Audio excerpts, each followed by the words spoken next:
শুধু দর্শক, আমরা এখন ঢাকা বিশ্ববিদ্যালয় এবং ঢাকা মেডিকেল কলেজ হাসপাতালের মোড় এলাকা। আমরা দেখতে পাচ্ছি রাতের বেলায় জ্যাম, গাড়ির জ্যাম লেগেছে আমরা দেখতে পাচ্ছি, এবং গাড়ি, রিক্সা, প্রাইভেট, বিশেষ করে মোটরসাইকেল, সিএনজি সবই এখানে তারা দীর্ঘ সময় লাইনে আছে এবং যানজট এভাবেই হচ্ছে। বিশেষ করে রাজধানী ঢাকা চানখারপুল এলাকা এবং এটা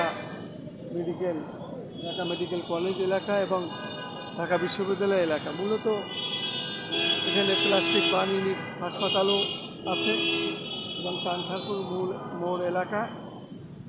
এটা যেহেতু গাড়ির সিগন্যালও আছে, আবার গাড়ির জ্যামও আছে, সেটাই আমি দেখানোর চেষ্টা করছি রাত্রে বেলায়।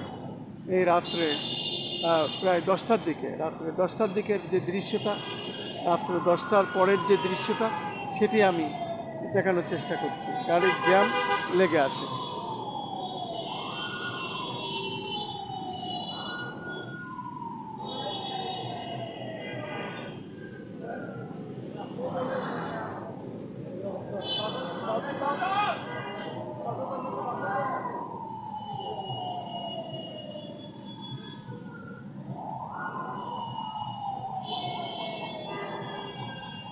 যেহেতু হাসপাতাল এলাকা, অ্যাম্বুলেন্স যাচ্ছে, রুগী যাচ্ছে অ্যাম্বুলেন্সে নিয়ে, সেটা আমরা দেখতে পাচ্ছি।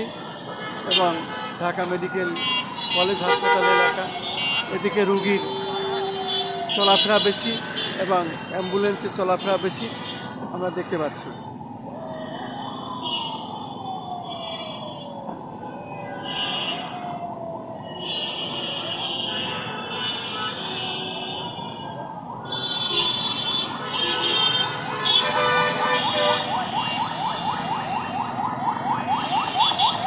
দেখতে পাচ্ছি অ্যাম্বুলেন্স যাচ্ছে রুগী নিয়ে, এবং যে কারণেই এই এলাকাটা একটু জ্যাম থাকে রাত্রে 10টার পরের দৃশ্যটি আমি ধারণ করছি এবং সেটা আমি দেখে যাচ্ছি।